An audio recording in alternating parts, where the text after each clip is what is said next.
Perhaps that's where the whole concept of this Egyptian religion and philosophy came from. You know, everything was about snakes. It seems like, you know, had snakes on their uniforms, their headgear.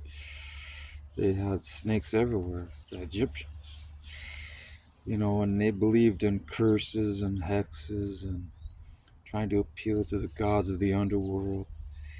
You know, so they would have to say certain spells and practice magic in order to get through all these different tests so they could make it to whatever they were trying to get to. But I'm just wondering if that's the story of Genesis is related to their whole uh, system of theology, or is the basis for it. Because Cain, as you know, was cursed because of what he did to his brother Abel. And we know about the serpent in the garden that tempted Eve to sin, and how the serpent was then cursed to crawl instead of walk. And we see kind of, I mean, you look at the hieroglyphs in Egypt. Everything's about snakes. Their whole uniform is a snake. They're from their head, from their helmet, their headgear, all the way down to their clothing is reptilian. I'm just wondering if there's any relation to their whole.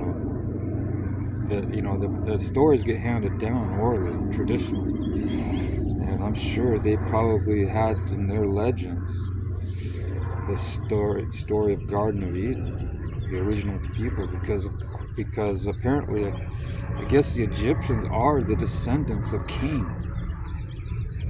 They're Cain, obviously, well, of course, because Abel was no longer, Abel ceased to exist after what his brother Cain did.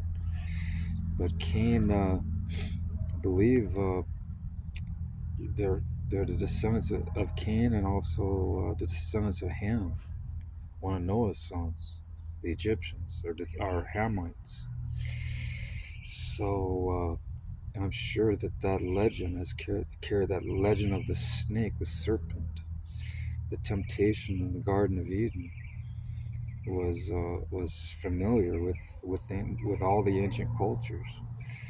You know, Egyptian culture, Babylonian culture. The Babylonians too, they were into snakes and serpents, and they believed in curses, and you know, that God placed a curse on the serpent, and everything from then on, everybody started believing in this cursing business.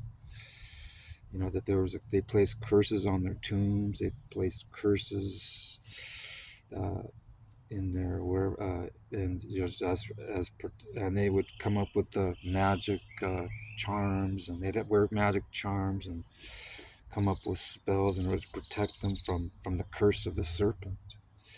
They always tried to protect themselves from the curse of the serpent, which is interesting because we know what the curse of the serpent was, which was death. And no longer, Adam and Eve could no longer live eternally in a forever state of existence. Their lifespan was cut short. So you see these other cultures like the Egyptians, and I'm sure it was the same with the other cultures around them, Babylonians, Assyrians, Greeks. They wanted to live forever. You know, they didn't want to get kicked out of the garden. Adam and Eve didn't want to get kicked out of the garden. They wanted to live forever. So they couldn't enter back into the Garden of Eden because the sword of the angels were guarding it. So Adam and Eve, the whole, you know, you call it a story, call it mythology, but I believe that there's a lot of truth to that story, because look at how many cultures, look how much is familiar. Look at how much familiarity is with that story.